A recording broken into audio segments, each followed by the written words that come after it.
Test, test. Need some volume. Test, test.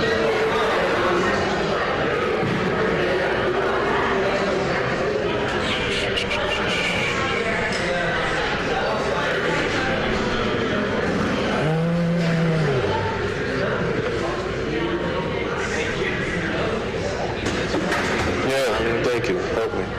Test, test, 1, 2. There you go. Thank you.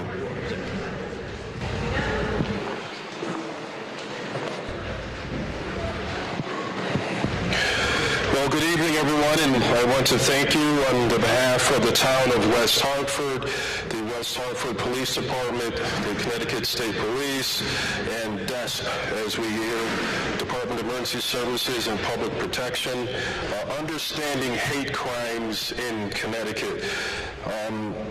Before I start, I just want to read a quote from Dr. Martin Luther King, which I think is very, very appropriate for this evening. The ultimate measure of a person is not where they stand in moments of comfort and convenience, but where they stand in times of challenge and controversy. I think there's no one here that will deny the fact that we have challenges and we have controversies, and where do we stand? And the fact that you've decided to spend some time with us this evening to educate yourself on what you can do and what we will not tolerate says a lot about each and every one of you. I want to acknowledge a few people, if I can, really quick. Mayor Sherry Cantor, say hello, please stand. There you go. Oh, you were standing, I'm sorry. Town Manager Rick Ledwith, Town Manager Rick Ledwith, say hello. Councilors Deb Poulin, Leanne Davidoff, Barry Walters, Tiffany McGinnis, and I believe that was it. I also want to definitely give a shout out to Commissioner Ron L. Higgins. It's his vision to get this thing rolling and to push out and to change the focus of DESP, provide information to communities, to let the community know what the state is doing. And the important thing to know, the essence of community policing is whether it's on the state level, the federal level, or on the local level. It's a symbiotic relationship between both sides. So what we hope to do on this evening is provide information to learn what they are doing. My ask, this is not political, all right? I know we'll be civil. We were talking about policies, procedures, and statute. That is our goal. Can I get a hello from everybody in agreement here? Hello. Thank you so very much. That being said, Commissioner Ron L. Higgins, the floor is yours, sir.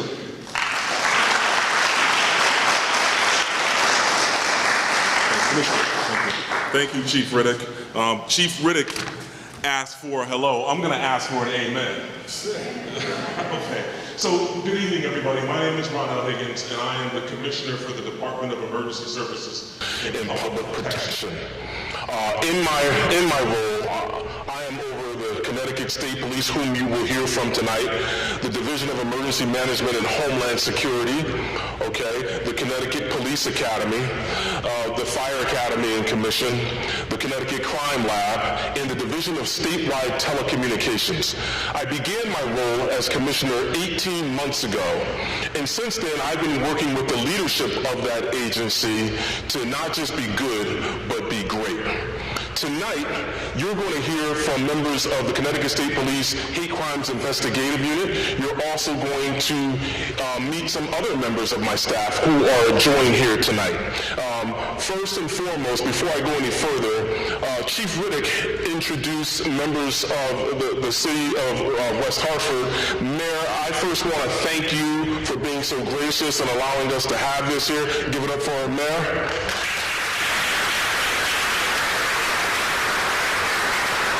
There are also some members who we work with regularly that I believe it's so important to recognize, and that is Judge Levine. If you can stand and be recognized, please.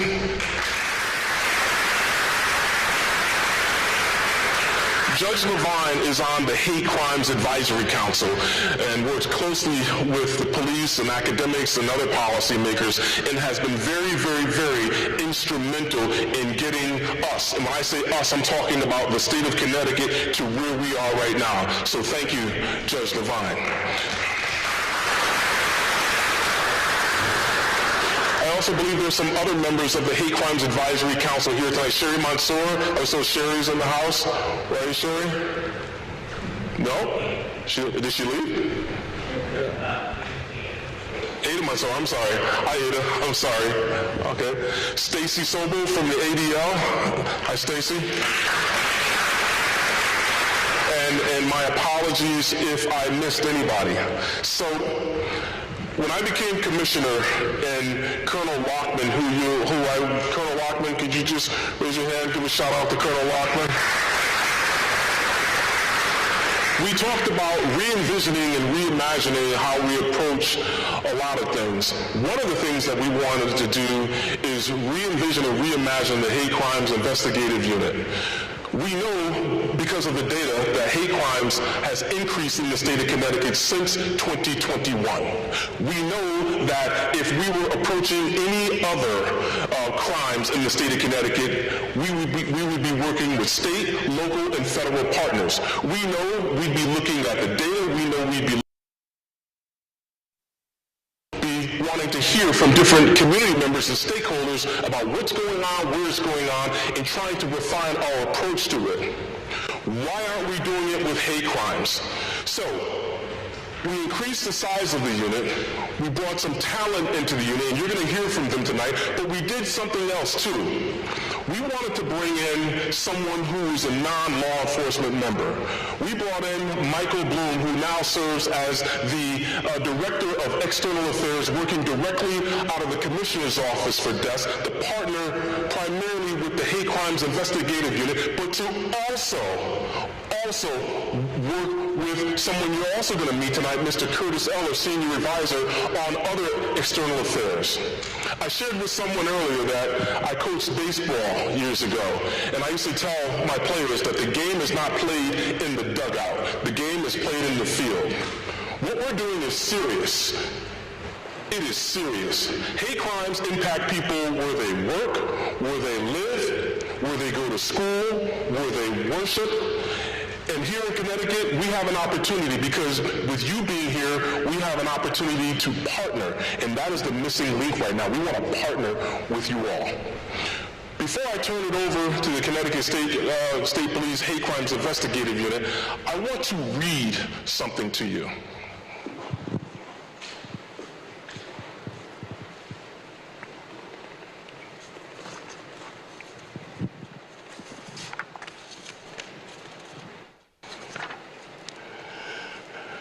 Hate crimes and bias incidents are egregious attacks on a person's dignity that attempt to diminish the inherent value of a person. That is the first line in the statewide policy which guides how police officers and troopers in the state of Connecticut will investigate hate crimes in this state. That is the first line in the statewide model policy. That statewide model policy came as a result of the work as a result of the work done by the Police Officer Standards and Training Council, the Hate Crimes Advisory Council, and other key stakeholders. We have a statewide model policy in the state of Connecticut. But the other thing that the statewide policy does is it provides recommendations to different departments and different agencies on what they can do, on what they should be doing. And one of those recommendations is to get out and educate and inform the public.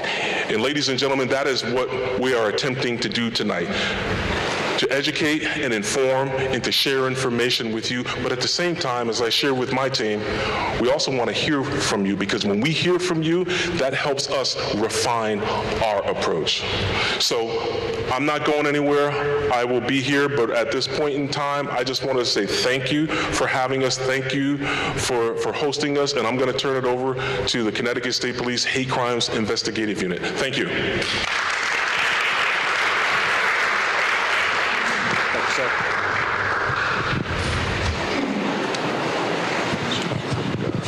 Thank you, Commissioner. I appreciate that.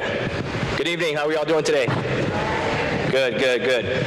First, I want to thank the Mayor of West Hartford. Thank you for having us here today. I really appreciate it. Thank you, West Hartford Police Chief, for having us as well, and the community of West Hartford for having us. I appreciate it. Thank you all, and all members of the West Hartford community. First and foremost, I want to announce myself as Sergeant Nicholas Caius. I'm in charge of the Hate Crimes Unit. All right? I've been with the agency for 11 years now. Being with the agency, I was in multiple troops. Troop K, which is in Colchester, Troop I, which is in Bethany, Troop L in Litchfield, CTIC, our Connecticut Intelligence Center. And after being promoted in 2022, I was assigned to Troop H in Hartford, and then back to Troop L in Litchfield. During my time at Troop L, I was a community trust liaison. When I was a community trust liaison, we would reach out to communities, all communities, and try to engage them in public trust so they can trust us. I'm gonna give you a little bit of background about myself. I was born and raised in the city of Hartford. I graduated from Buckley High School in 2009. I have 3 children, 2 girls and 1 boy. Both my parents are from Puerto Rico, and they both work for the city of Hartford and currently are employed as well. My reason for joining law enforcement started at 10 years old. In September of 2001, my aunt, who is my mother's sister, went missing from the city of Hartford. During that time, it was unknown that she left the bar in Hartford with an unknown individual. It was later learned that the suspect murdered my aunt and left her in the city in Rhode Island. After a lengthy investigation, he was arrested. He served 60 years in jail and currently is still serving. Throughout the investigation, I saw detectives come in and out of my grandmother's house. While detectives came in, we were congregating in the living room, and they would come in and show trust that they will get to the end of the case and ensure me and my family that the person involved will get arrested. The detectives were very compassionate to my family and assured the family that they would arrest the person responsible. These detectives stood by my family every step of the way, which inspired me today to become a police officer. So after my aunt's murder, I told her mom I wanted to be a police officer. One day I was at my middle school, and a young individual came up in a dressed in blue uniform and asked him, "Hey, what's that uniform?" He goes, "Hey, it's State Police Explorers out of Hartford." So I went home and told her mom, "Hey, I want to be a State Police Explorer out of Hartford." So I told her where it was at. It was at Prince Tech in Hartford. So we ended up going to Prince Tech at the age of 11. I spoke to the advisor. He's like, "Hey, you got to be 14.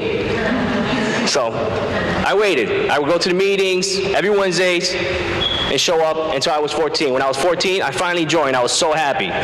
So 14 to 21, I was in the State Police Explorers. After that, when I turned 18, in between, I joined the Hartford Police Cadet.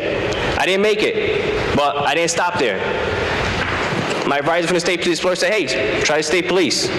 So I tried the State Police, and I got in finally. So once I got in, I started networking and making the community trust better, as like how they help my family.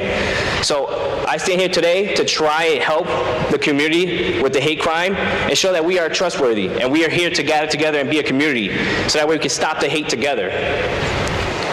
And with that, I'll turn it over to Detective Dargan.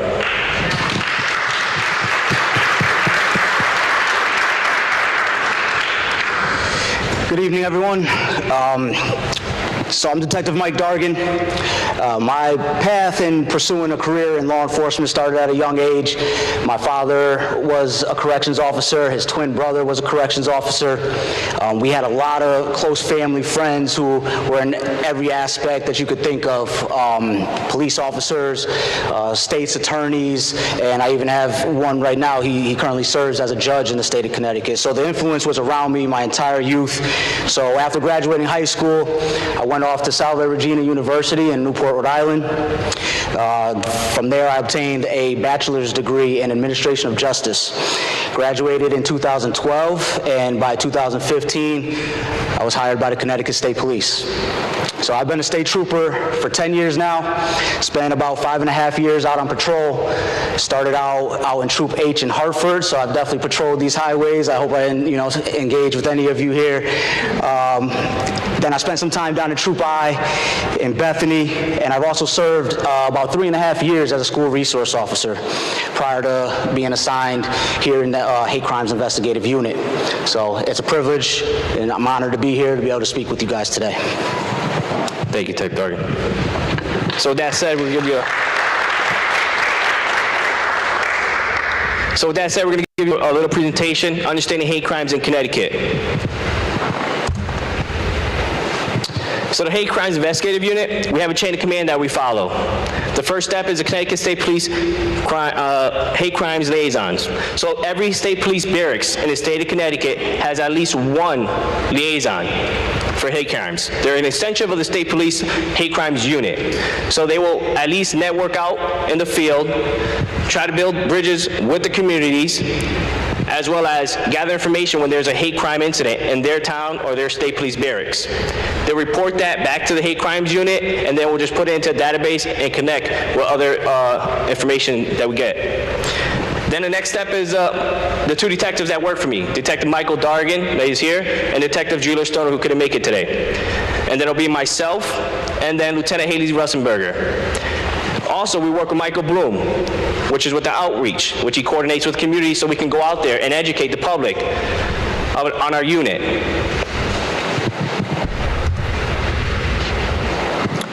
So the Hate Crimes Investigative Unit was established in October of 2021 under Public Act 22-9, which codifies a requirement unit into law and for the unit to be the part of the Connecticut State Police. Currently, ACIU works in conjunction with the Intelligence Operations Unit. So that unit, it monitors online activity by hate groups, identifies threats, and plans events, and it also tracks data for us, which helps the unit see where all these hate crimes or incidents or crimes of bias elements are occurring throughout the state, which will help us see where the trends are going. All right, so a little overview of our unit. With Public Act 22-9, it did quite a few things. Not only did it codify and make it law that the state police has a hate crimes investigative unit, but it also, it engaged the advisory council. It established the Hate Crimes Advisory Council.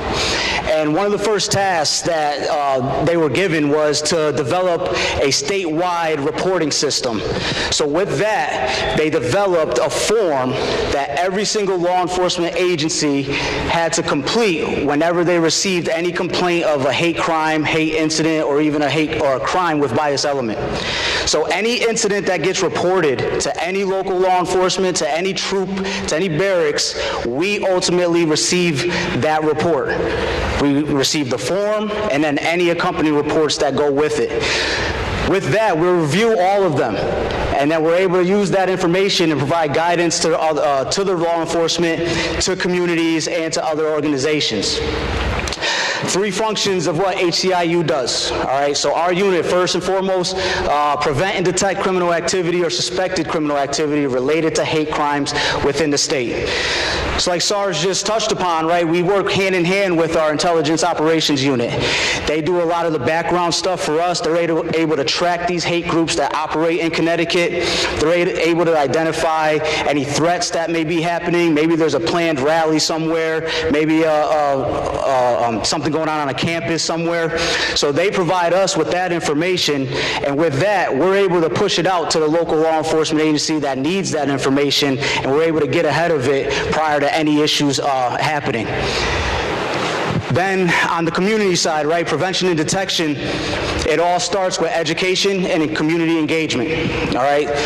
Primary reason why we're here today. It's our main focus right now. We got to get out there and educate the public, all right? First and foremost, how to recognize when they've become a victim of a hate crime. A lot of people don't even understand that there are separate hate crimes for incidents that they've been involved in, right? So we want to come out here and hopefully educate you guys a little bit better to understand and be able to recognize when you have been targeted or have been victimized. Second, all right, we compile, monitor, and analyze data pertaining to hate crimes within the state. Again, that goes with that form, okay? Every law enforcement agency that receives a report or there's an incident in their town, they fill out that form, they report it to us, and then we're able to send that to our intelligence unit. They put it into a tracker for us, and we're able to analyze it and try to develop or recognize if there's any trends going around in our state, all right? Maybe there's certain religious holidays that hate crimes are happening more often than others. Maybe there's specific groups that may be targeted more than others. So with that data, we're able to see the trends and then hopefully deploy our resources effectively to limit any of those attacks or targeting. Thirdly, we provide investigative assistance and share information with all law enforcement units within the state. Okay, so the thing I want you to understand is that we're not the unit that's going out town to town investigating every single incident that does happen, all right? But what we are is providing support to any agency who may need it, right? A lot of law enforcement agencies, we've reviewed a ton of cases that have come into us, and they're doing phenomenal work all around the state, all right? They get these incidents, and they're making sure that people are held accountable. All right, but there are some agencies and some departments that are small and lack the resources, and that's what we're here for. Anybody that needs help, we're here for them. So not only that, when we get that data, if they have surrounding town, they're not going to know the other PDs that have that data, all right? So we can actually help them out with the data that we have collected and say, hey, the next town over has similar incidents. You may want to keep in touch with them and see if they have some type of suspect or something that they want to touch upon.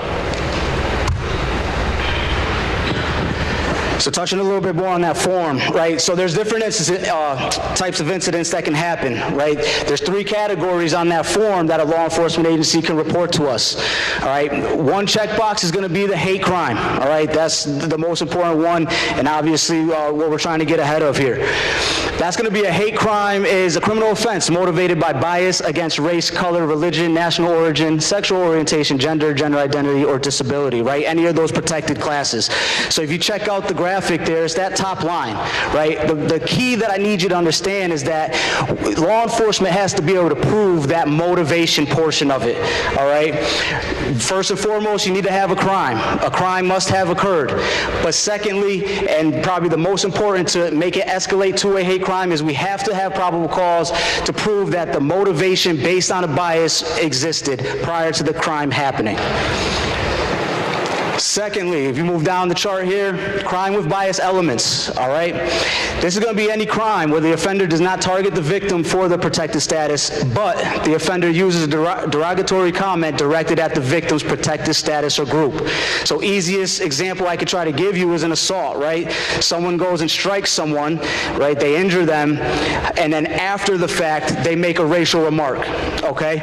Very difficult for a law enforcement officer to explain or be able to prove that they struck that individual solely based off the bias. So in that instance, law enforcement will check off the box that it's a crime with bias elements. Lastly, we're going to go down to hate incident, all right? This refers to acts of prejudice that are not crimes and do not involve violence, threats, or property damage. All right, the easiest one for this, and it's in red right down there or underneath the red, is the hate speech, right? This is probably what, causes a lot of outrage in most communities. It's hurtful, right? We understand that, and we're not saying it's right, and communities have every right to be outraged when these types of incidents happen. However, the fact is that the First Amendment does exist. There is freedom of speech so long as the individual does not cross the threshold, does not threaten anyone, does not threaten violence against anyone, and does not commit property damage. They are protected by that First Amendment and is not going to be considered a hate crime. But I do want you to understand, like, those are the 3 categories. Regardless if it rises to a crime, we want the report. All right? If you feel like you've been targeted or you're the victim of a hate crime, it's not for you to decide or to try to figure out if it's a hate crime or not. Please report it. Allow law enforcement officers to investigate and make that decision, and they will make sure that if it does rise to the hate crime, that person will be held accountable. So we'll go through a couple scenarios. Sarge, if you can go to the next page, please. If anyone has a phone, you can scan this QR code to try to get you guys engaged a little bit. We're going to got 3 scenarios for you. We'll go through. We'll give you a second to log in. And this is all anonymous, so no information will be gathered. It's all anonymous.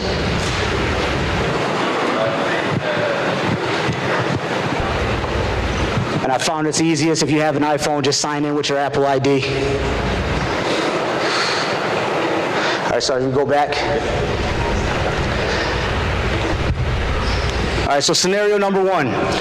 An Asian American family are at a local market shopping for groceries. While waiting in line to check out, a white female gets in line behind them and begins making racially fueled remarks such as, "Go back to China." Based on those facts, what type of incident or event do you think that this is? Next slide, please, Sarge.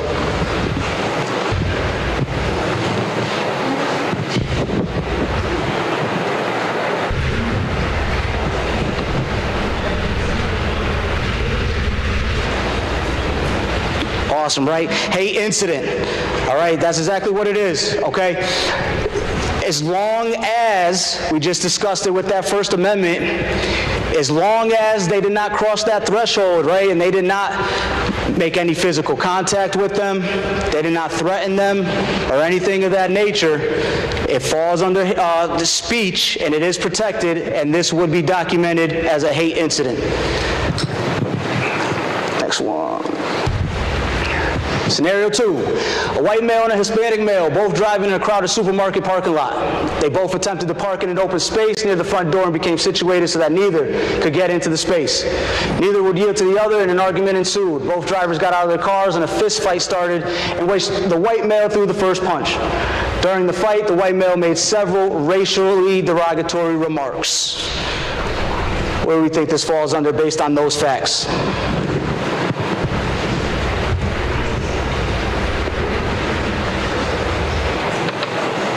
Hate crime, hate incident, or a crime with bias element. All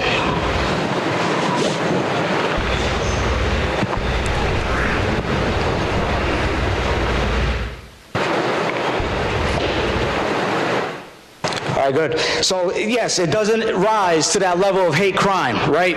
As a law enforcement officer, it's going to be difficult to prove, right, that physical altercation was motivated by the differences in their race or one or the other having bias towards the other, right?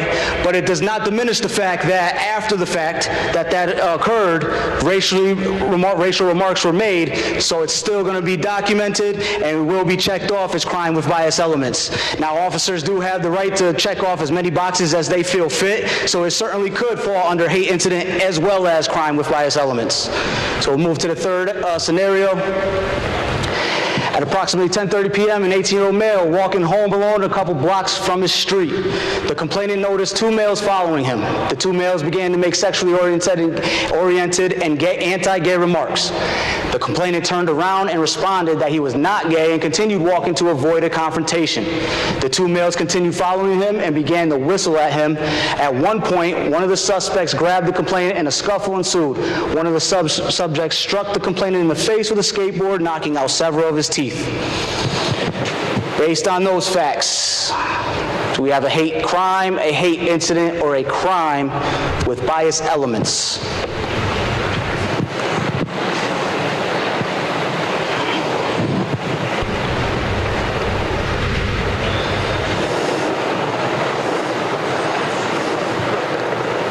Great, right? Without a doubt, a hate crime, okay? They were harassing him, they were following him beforehand, things escalated into a physical altercation, and then ultimately he was injured, he was assaulted. This is a hate crime all day long, without a doubt, okay? Yeah, I don't think there's any argument there. But with that crime with bias elements, like I said, law enforcement has every right to check off as many boxes as they feel fits the scenario, and that can be checked off as well. But it most certainly is a hate crime. So why do we have hate crime laws at all, right? What's the difference? It's very important, I think. I believe that having hate crime laws separate from, just your typical assault, threat, harassment, anything like that is important, all right? First and foremost, these types of incidents have a much wider effect than just the individual who may have been targeted or victimized, right? It doesn't just target that immediate victim, but it targets and has an effect on that community as a whole, right, that they belong to and identify with. So hate crimes and incidents create emotional and social consequences for that targeted community as a whole. On the other side of that, if you go to the next slide, Sarge, it's important that we have differences, right? So if you go back to the situation, say, with the car, right, they pull in and they get into a physical altercation. In that situation, you're right, it was just an incident or a crime with bias elements. And in that scenario, that individual or both are probably only going to be charged with that statute that's on the left there, right? Assault third, right? They got into a physical altercation with each other, they caused injury to each other. In that scenario, that individual is only going to be charged with a Class A misdemeanor, and that penalty is only going to carry up to 364 days or up to a $1,000 fine. So now you escalate to the third scenario, which was clearly a hate crime. Now you're able to move over into the hate crime categories and use a hate crime statute, which this one will fit, right? There's a lot of similarities between the two.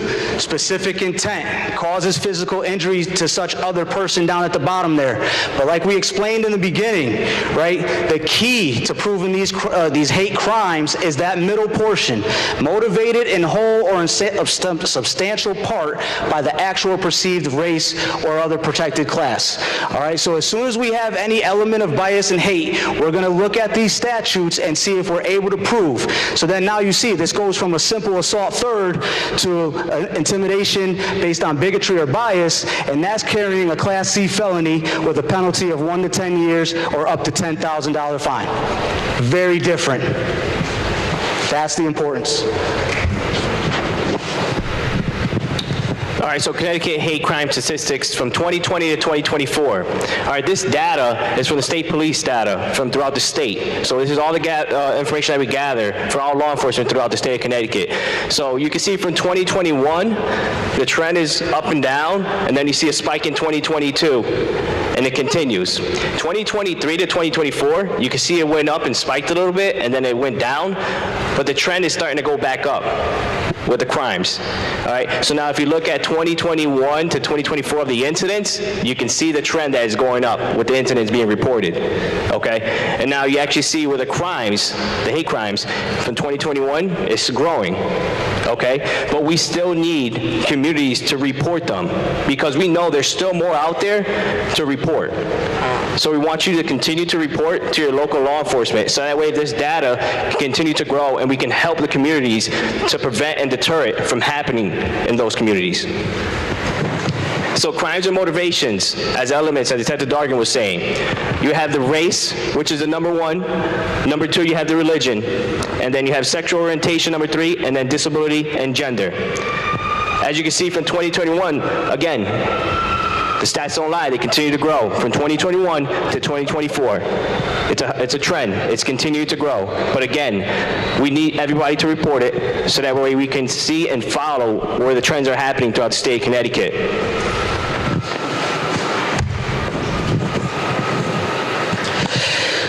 So just to follow up with the stats, right, we still know that hate crimes are severely underreported, okay? We partner and have strong working relationships with the ADL, with the SCN, the NAACP, other organizations around the state, and when we compare our data to theirs, there's a discrepancy, all right? We're trying to bridge that gap. We've got to get the gap from just reporting to organizations to law enforcement. Once law enforcement gets involved, now there's a lot more resources that we have that we can deploy and try to take care of the issues that we're seeing around the state. So we know that it's underreported because of a few reasons, right? It's lack of awareness. That's why we're out here. We're trying to educate the public, make you guys be able to understand and be able to recognize when you are victimized or targeted for a hate crime. There could be fear of consequences, right? Maybe the victims of hate crimes fear retaliation from their offender, or maybe they may be a part of the immigrant community and they don't want to contact law enforcement, right? There may be just distrust, okay? That's what we're here. We're trying to bridge the gap. We're trying to break down that barrier. We're trying to get you the trust that law enforcement is going to investigate thoroughly, and we've got your back. And then accessibility. You know, it's 2025, but unfortunately there are some individuals who lack technology. They can't report, or maybe they have severe language barriers, and when they do go to report, it's not as accurate, or they can't articulate it the way that a law enforcement agency or an officer would be able to identify it being a hate crime. So the significance, right? It assists law enforcement in the prevention of future hate crimes, allows law enforcement to identify trends of hate bias and deploy resources appropriately. Unaddressed offenders may continue to conduct hate crimes and entice others to do the same, but it strengthens the community, trust, and safety for all, right? Once you understand you're not alone, okay? Reporting the hate crimes and the hate incidents, right? It's vital for creating safer community for us here in Connecticut. So I just want to touch on that. So that third one, unaddressed offenders may continue to conduct the hate crimes and entice others to do the same. Even though it doesn't meet the criteria of a crime, it's a hate incident, you have a name, an organization, report it, because that may matter down the road if he does commit a crime. That name is in a database and we can follow up with it, okay? So always report it, even though it may not fit the criteria to be a crime, always report it, because you never know what information might help law enforcement down the road. What should I do? The victim, if you're a victim of the crime, get yourself to safety. Call others' attention to the situation. Call 911 right away. Don't wait. Call your local police department. Do not report it through email. Always call 911. Be specific about what happened. Any information, any piece. It could be the name, a shirt, a tie, the language that they were speaking. That's huge, you know? Any piece of information that you can remember or recall about the incident, report it. The color of the shoes, any piece. Where they're actually located, the building next to them, anything, it matters. Every piece of information matters. So try and get that information and report it immediately, because that can help. To you may not think it is, but to us it is. Witness, if you're a witness to a crime, active crime, call 911. Provide dispatch with as much information as possible. Description, like I said, person, vehicles, location, etc. Be a good witness. We're in 2025. Everybody takes out their phone, record. That's huge. That's a huge piece of evidence. As you know, as law enforcement, we always go out and the first thing we ask, is there video footage? That's key. So always take out your phone if you have it in handy and record. That's something that's going to help the investigation from beginning to end. And what happens after you report? Officers review the incident and determine if the incident meets the level of a hate crime.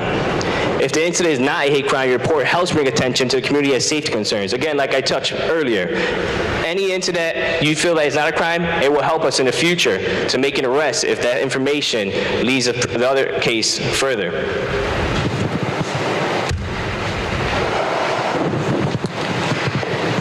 So if you want to, you can grab a picture of this, please. It's a very important slide, right? These are some of the victim services that we do provide in the state of Connecticut.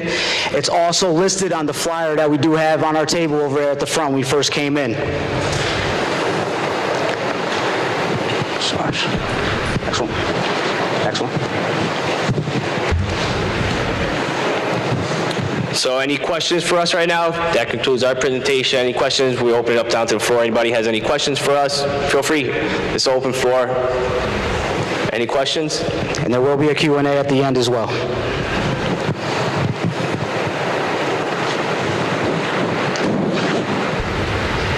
Thank you for having us. We appreciate you guys. Thank you.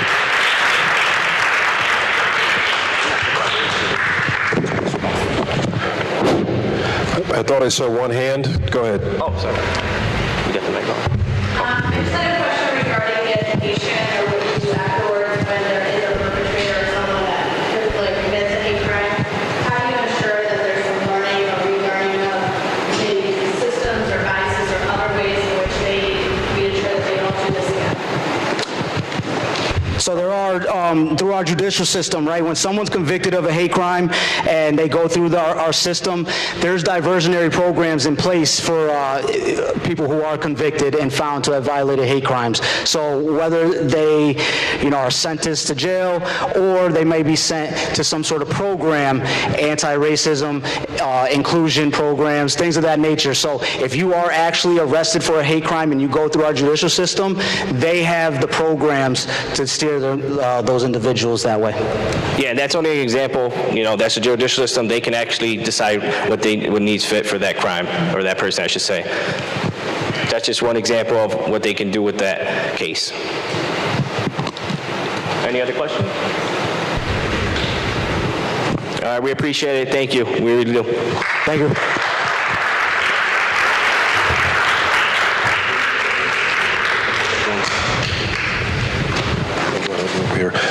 That was awesome. That really was. Again, let's give it up for Sergeant Nicholas Calles and Detective Michael Dargan. Excellent job. Madam Mayor, please do not take this out of my paycheck, but I've been a horrible host. We have donuts, we have coffee in the back if anybody would like some. I would like to take a donut, but it will be on TV, and I don't need that picture. Next, we actually had a presentation by the Chief State's Attorney, Patrick Griffin. Unfortunately, at the last second, he was unable to join us, but I can tell you I've known the Chief State's Attorney for about 25 years. I worked with his dad in the Waterbury Police Department and his brother. They are esteemed public servants, and I wish he could have been here, but I know he's here with us in spirit. A couple more house cleaning items. I'd like to acknowledge the town manager from Bloomfield, Mr. Al Swap. Al, how are you? It's my understanding he had a similar presentation for himself and the houses of worship, and it went over very well. Our public safety chair, Ms. Carolyn Blanks, how are you? Thank you for coming. Former West Hartford town manager and current executive director of CROG, Mr. Matt Hart, good to see you. And begrudgingly, I'll acknowledge the West Hartford Fire Chief, who's a good friend of mine, but he is here. And Chief Priest, thank you for your support. Chief Terra, Chief Rickabon, thank you. That being said, we'll move on. Next, Desk Office of External Affairs, Mr. Michael Bloom, Mr. Curtis Eller, the floor is yours.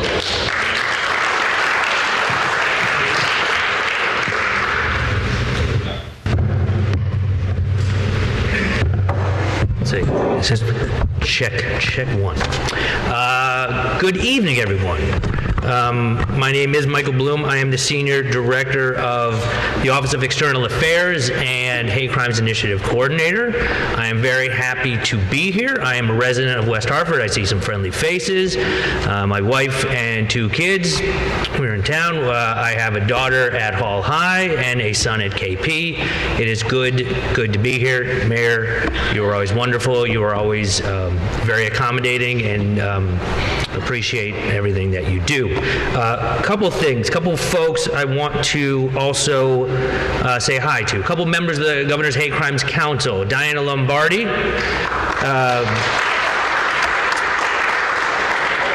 The great John Slifka. A friend of mine. And I think she may have to step out, but we were joined this evening by Commissioner Amy Porter of the Agency on Aging and Disability Services. Appreciate her support this evening.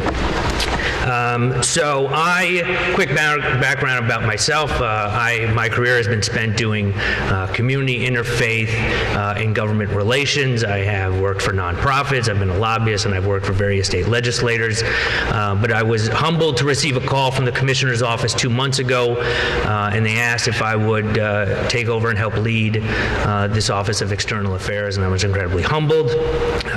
As a proud member of the Jewish community, the rise not just in anti-Semitism but in hate that we are seeing in our state, country, and world is upsetting. So anything I can do to help stem the tide, to combat, and to educate, I'm all in. So thank you, Commissioner Higgins. You can clap. That's a. You can clap. Sorry, I messed up here. There we go. I'd like to turn it over to my partner in crime, no pun intended, Curtis Eller. All right. Thank you, everyone. It's an honor to be here. Thanks for having me. Again, my name is Curtis Eller, Director of Outreach and Engagement, and I will be working to assist. You can go next. I will be working to assist Michael and the Hate Crimes Unit in all their efforts. I also am working on an outreach initiative called DESP in the Community, which I will tell you a little bit more about shortly. So I've been in this position for just over a year, but I come from a 26-year law enforcement career at the Stratford Police Department.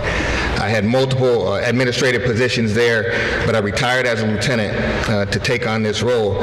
I kind of found my niche where I was the Director of Outreach and Engagement, and that's where I really found my passion. And so from there, I was doing that, and then also had the honor to receive the call from Commissioner Higgins to take on this role and transition to this position.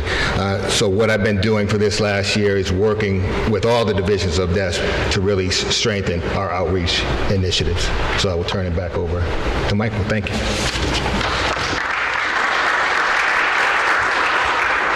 Thank you, Curtis. So what does the Office of External Affairs do? Well, from a 30,000-foot view, our job is to educate the public about our 6 divisions and other public safety issues that arise from time to time. Part of our mission is also to coordinate and help the outreach plans of those 6 divisions to help make sure they are getting the best audience for their programs, making sure they've maybe considered reaching out to this particular nonprofit or that particular business. We oversee currently, we are a new department to this agency, so thank you, Commissioner, for that. So with that, we oversee 2 programs right now, as Curtis said, DESP in the Community and the Hate Crimes Initiative. No doubt, as time goes on and we get our feet underneath us, we'll be adding programs to our repertoire. The Hate Crimes Initiative is our agency's program to answer that rise in hate we are seeing in our state, country, and world. It is bringing all of these individuals and units together. That should be pretty visible, but yes, some of these individuals and units do collaborate from time to time. However, all of these units do not sit all together and meet continuously as they are doing now, and it is increasing collaboration, increasing communication, and increasing efficiency at the agency.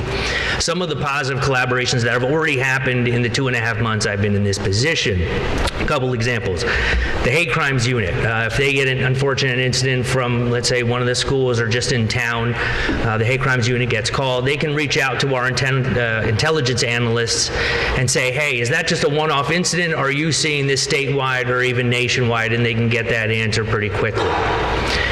Our data people, actually, quick shout out, Dr. Mascari, raise your hand. He is our data guy. He is the data, the sheet.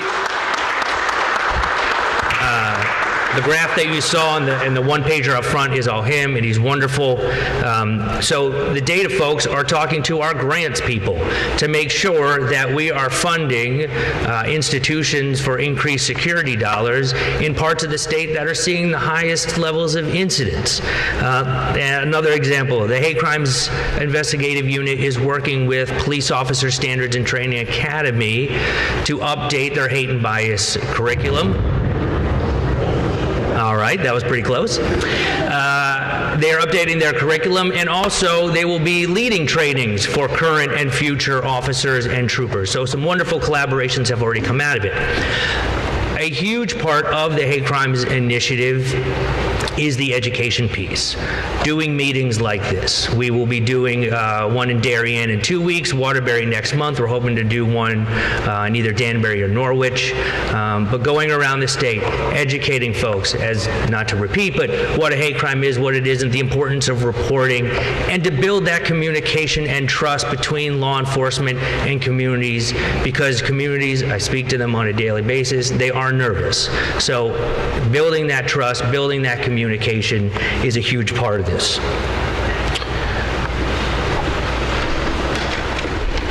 Thanks, Mike. I will share a little bit more about our DESP in the Community.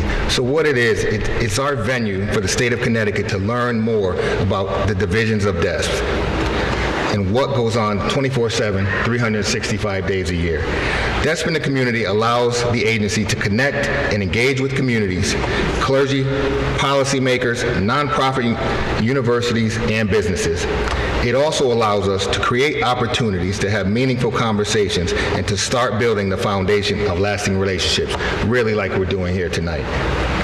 DESP oversees the Connecticut State Police, the Fire Academy, the Police Officer Standards and Training Academy, Emergency Management and Homeland Security, our scientific services, and emergency telecommunications. We work with the outreach liaisons within each division, and we are going out to meet and connect with you on a daily basis.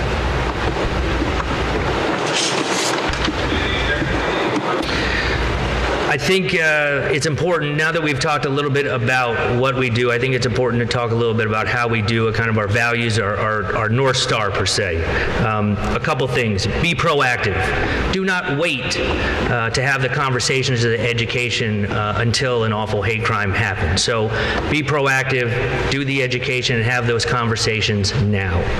Constantly evolve. As the commissioner said, he's only been here a year and a half, but he's instituted many changes and updates, including bringing in data people, bringing an outreach wing to this agency, because for years our agency was not telling the story of what we do. So bringing that extra education to the public is a huge new thing. So constantly evolving. I'll say a big one is meeting communities where they are. As I said, I speak to nonprofits, lay leaders, various communities every single day, and some communities are incredibly nervous right now. And so yesterday, we did a similar meeting in Bloomfield. So it was a working lunch at a house of worship. So if that's a place where you are comfortable to have this conversation with the Hate Crimes Unit and myself, then we will meet you there. If it is a public meeting like tonight, we will meet you there. But I know some communities are comfortable right now being on a Zoom with the option of having their screen off. And if that's the case, we will meet you there. The commissioner has made it very clear to Curtis and I do not want you in the office. I want you to not just say that we are here and to be present, but to actually be present. So we will be doing meetings like this. If any association or community that you are associated with, the Hate Crimes Unit, myself, we are happy to be there. Any community event, we are happy to be there, to not just say that we are here and to be present, but to show it. With that, I appreciate the time. Again, thank you, West Hartford. Love being here. Thank you, Chief Riddick, for hosting us and Mayor hosting us. We're happy to answer any questions. Do you have any wrap-up thoughts? No, I'm good. I will. Thank you very much. Help you out if there's any questions.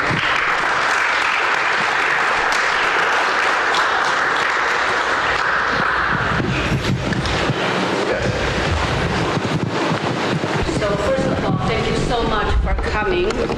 Thank you so much for coming. This is, I really think the educational piece plays an important role. For someone like me who came to this country as a first-generation immigrant, many times I experienced similar things, and yet I always make excuse for the offender, saying, oh, he doesn't know, he didn't mean to, So I think educational, these kind of information is really helpful, so we can all take turn to go back to our neighborhood, to go back to our friends and talk about it. And this way, you really make the kind of movement when people are more aware of what's going on and therefore pay more attention. So thank you so much for all of you for coming. My question is, how much of this information is out there for the offenders to know, so they will think twice about committing a crime? Are they being educated? I'll take that. Can you hear me? So, that's a great question. That's a great question. I don't have an answer for you. I don't know the answer to that. But here's what I will share.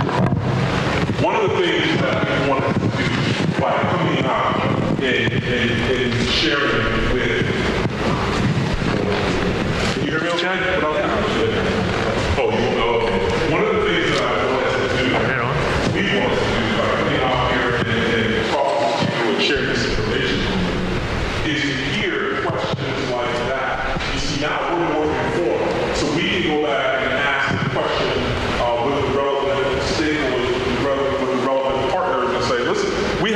question about how much of this information is out there for offenders. And perhaps there is a way that we can push out, whether it be social media or with some other campaign, about what happened to so-and-so when they decided to commit said crime, said hate crime. So thank you for that question. Thank you. Can I add to that, really quickly, Commissioner? Part of what we're doing tonight is the conduit of education and information. When it comes to recruitment and retention, but especially recruitment, what we've done in our exit interviews is word of mouth. So by you coming here today, talking to family members, think of a tree and those roots grounded in the ground.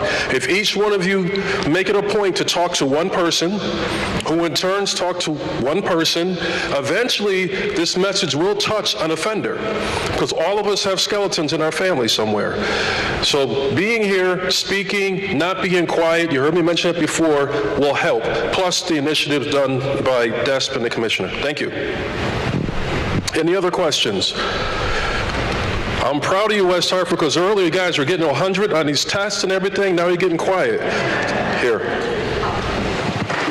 Hi, I was just wondering if there's a breakdown of the types of hate crimes by region or city in the state, if that kind of analysis has been done.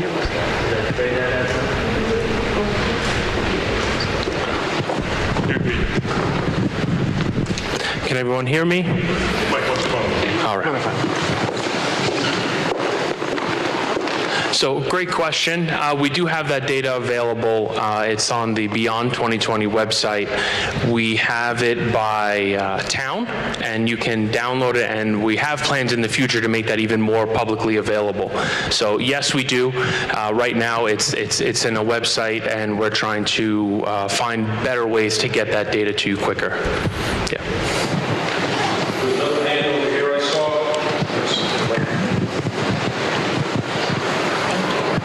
Hi, good evening. Thanks so much for being here. My name is Joe Schubert, and along with Barry Walter sitting next to me, we co-chair West Hartford Pride. And as the co-chairs, we're often, unfortunately, the targets of a lot of hate speech and unfortunately have gotten some threats. So first off, I just want to thank the town of West Hartford infrastructure, the chief, the fire chief for always being there for us, keeping our community and our event safe. Last year, we hosted almost 5,000 people with no significant incidents. So first of all, thank you. Second of all, our community hasn't always been one that has historically trusted law enforcement for a lot of reasons.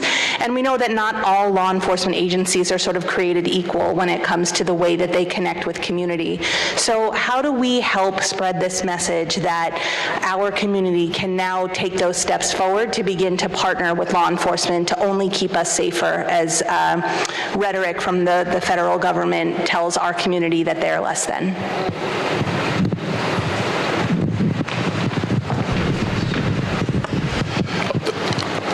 It's interesting, you already answered your own question.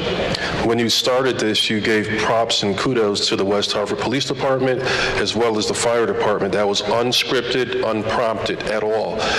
The efforts of your local police department should speak for them.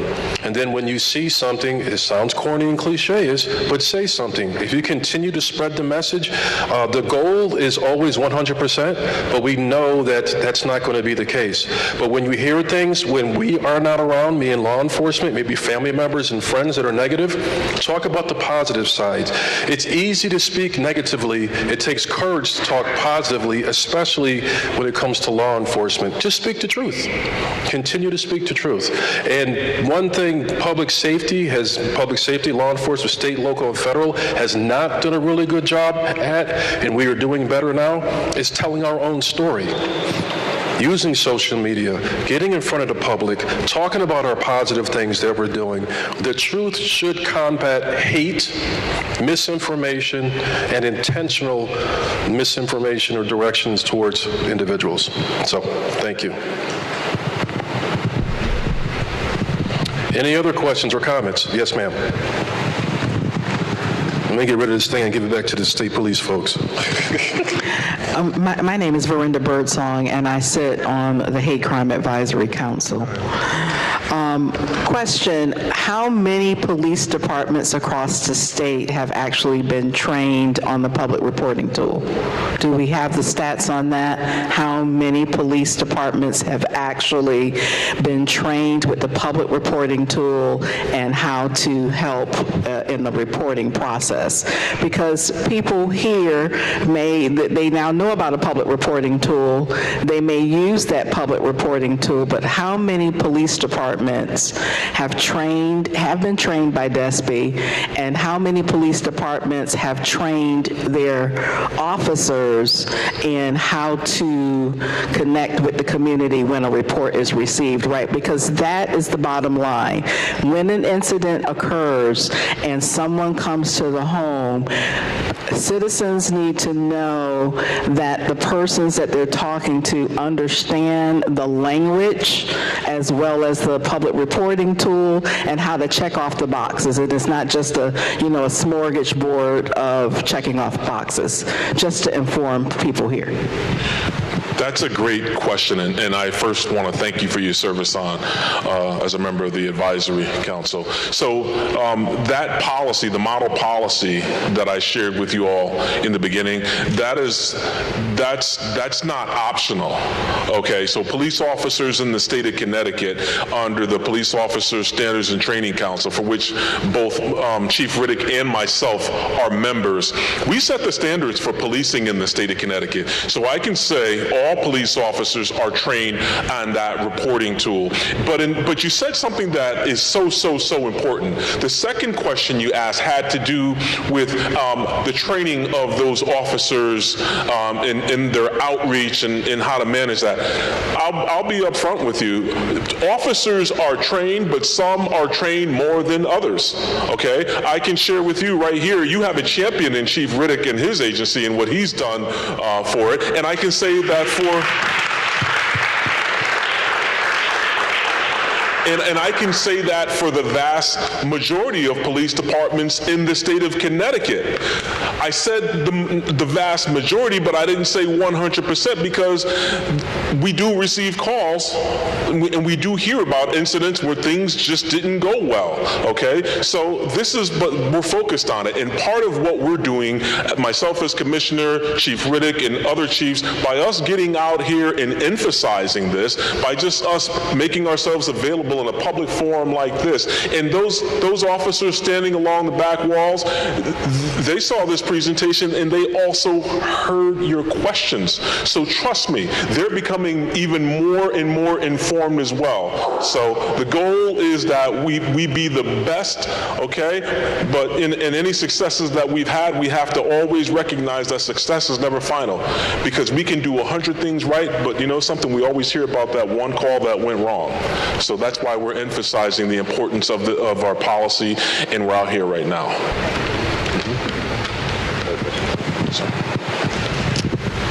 Hi, well, thank you everyone for this presentation and a huge presence from our elected officials. And my question is a bit of a preface. So we're seeing a crackdown on free speech across the country, on campuses, and how will you make sure that this initiative, the Consolidated Hate Crimes Act that's currently in the legislature, how will you make sure that's not used to further this crackdown on free speech that we're witnessing around the country? That's a great question, and I testified in support of the bill that is up at the legislature, and that question or a similar question was asked. The reality is this law has been here. Hate crimes laws have been here in the state of Connecticut even prior to 2025. And Connecticut law enforcement Connecticut law enforcement is one of the best trained law enforcement states here in America. So, you know, we all watch the news, we all see what's going on, but, you know, we follow the law. We follow the law for the state of Connecticut, and our police officers and our troopers understand what their responsibilities are. So, you know, I can say assuredly that we're not going to be succumbing to any pressure or anything like that. We follow the law. We always have, and we've been in tough spots before, but we follow the law.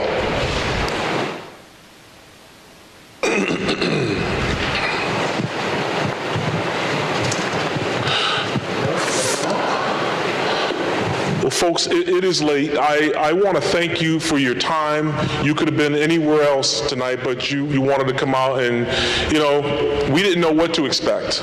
We would have been here whether there were 3 or 30 people, so we want to just say thank you. We're going to be doing this in different parts of the state.